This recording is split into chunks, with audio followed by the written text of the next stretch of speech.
Mercer County, northern Darke County, west central Shelby County, southwestern Auglaize County, until 6:45 p.m.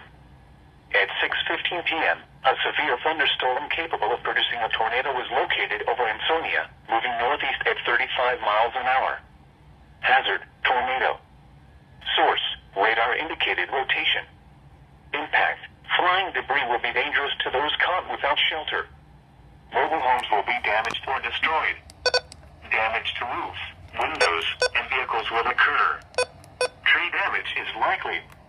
Locations impacted include Versailles, Newport, Fort Loramie, Ansonia, Osgood, Chickasaw, North Star, Rossburg, Yorkshire, Eldora Speedway, State Route 47 and U.S. Route 127, Maria Stein, Egypt, Willowville and Brock.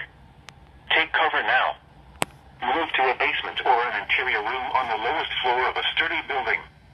Avoid windows.